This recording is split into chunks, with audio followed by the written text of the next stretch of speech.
آداب ناظرین، ایک جہتی خبرنامے میں آپ کا خیر مقدم ہے۔ آپ رؤف اعظمی کو سن رہے ہیں۔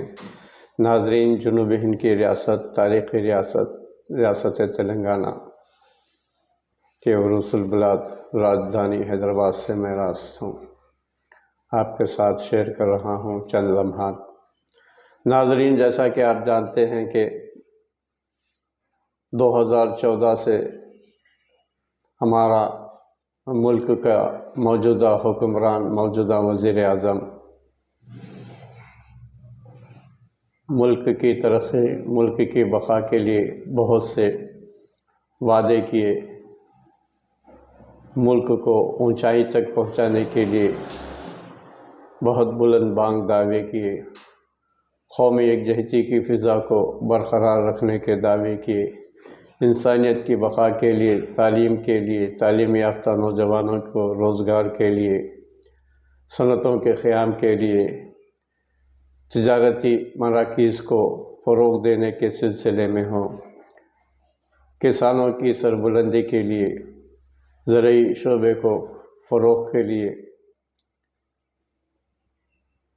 بہرحال گزشتہ 10 سالوں میں ملک کے حالات آپ کے سامنے ہیں۔ ملک کہاں تک ترقی کیا ہے یہ ملک کی عوام جانتی ہے، ملک کا ہر فرد جانتا ہے، پیدا ہونے سے لے کے مرنے تک۔ پیدا ہونے والا شیرخوار بچہ بھی آج حکومت کی پالیسیوں کو سمجھ چکا ہے، جان چکا ہے۔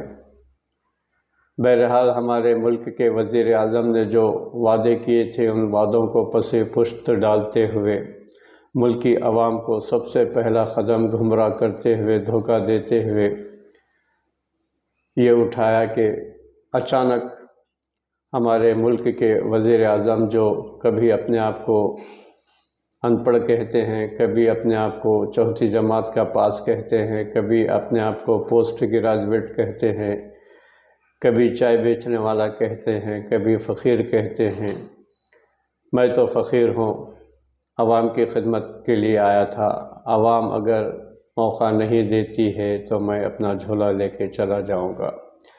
بہرحال یہ بہت سے سنہرے لفظوں کے جال میں پھنسا کر ہمارے وزیر اعظم نے اچانک ملک کی عوام پر ایک زبردست ایٹم بم گرایا۔ وہ ایٹم بم کیا تھا؟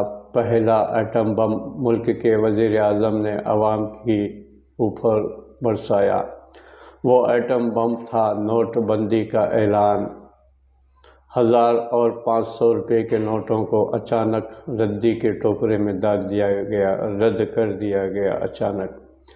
بدترین صورتحال بن چکی تھی ملک کی نوٹ بندی کے موقع پر۔ انہوں نے عوام سے صرف چند مہینے مانگے کہ مجھے موقع دیجیے، میں سارا کالا دھن ملک کی عوام کے جھولی میں ڈال دوں گا، دہشت گردی کا خاتمہ کر دوں گا۔ جو دہشت گردی کے لیے کالا دھن استعمال کیا جا رہا تھا، وہ کالے دھن کا خاتمہ ہو جائے گا، ملک کی سربلندی ہوگی، ملک کی جی ڈی پی اونچائی پر پہنچ جائے گی۔ مگر افسوس کے ساتھ کہنا پڑتا ہے کہ ہمارے ملک کے وزیر اعظم کے اچانک اس فیصلے سے ملک کی جی ڈی پی تو دور کی بات ہے، کئی سینکڑوں افراد لقمہ اجل ہو چکے۔ دوسرا دھماکہ ملک میں یہ ہوا کہ ہمارے ملک میں اچانک سے ساری دنیا لاک ڈاؤن ہو جاتی ہے، ساری دنیا میں کورونا وبا کا قہر برپا ہوتا ہے، ساری دنیا کا نظام مفلوج ہو کر رہ جاتا ہے۔ اس موقع کا فائدہ بھی ہمارے وزیر اعظم نے اٹھایا۔ بہرحال کورونا وبا کا صورتحال اگر ہم جائزہ لیتے ہیں تو کورونا وبا کے بارے میں سوچتے ہیں تو ہمارے جسم کے رونگٹے کھڑے ہو جاتے ہیں، ایک خوف سا طاری ہوتا ہے۔ اس وقت اس گھڑی کو ہم نظر کے سامنے رکھتے ہیں تو یہ کورونا وبا کا قہر سے ہمارے ملک کے وزیر اعظم نے عوام کو بھی دھوکہ دیا اور اپنے دوست احباب کو اس سے فائدہ اٹھانے کے مواقع فراہم کیے۔ اور ملک کی معیشت، ملک کی صحت کے نظام کو تباہ و برباد کر دیا۔ ہزاروں افراد کرونا وبا میں لقمہ اجل ہو چکے، دواخانوں میں لوٹ مار مچی رہی۔ بہرحال اس کا بھی ہم نے بغور مشاہدہ کیا، یہاں کی عوام تڑپتی رہی، بلبلاتی رہی، مگر ہمارے وزیر اعظم مستی مزے کرتے رہے، مشروم کھاتے رہے، ہزاروں روپے لیٹر کا پانی پیتے رہے، ہزاروں کروڑ روپیوں کے ہوائی جہاز میں دنیا کی سفر کرتے رہے۔ کرونا وبا ختم ہوا تو دوسرا قہر ہمارے ملک کے وزیر اعظم نے ہمارے سب سے بڑی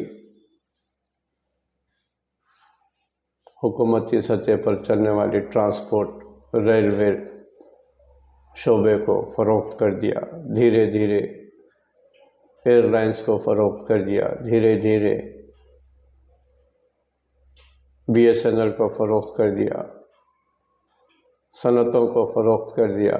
بہت سے ایسے سرکاری شعبے ہیں، ڈیفنس ہے، ہتھیار تیار کرنے کے کمپنیوں کو خانگی آتے ہوئے اپنے دوستوں کے حوالے کر دیا۔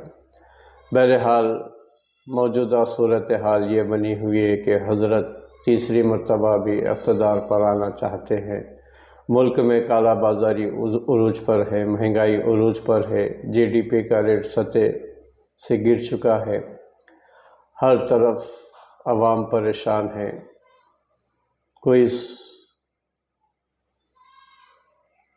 نظیر ہمارے سامنے موجود نہیں، کوئی ان کو سجھاؤ نہیں دے رہا ہے کہ آخر کھائیں تو کیا کھائیں، پیے تو کیا پئیں۔ بہرحال بدترین صورتحال ملک کی بنی ہوئی ہے، پھر بھی محسوف تیسری مرتبہ اقتدار پر آنا چاہتے ہیں، عوام کو گمراہ کرتے ہوئے دھاندلی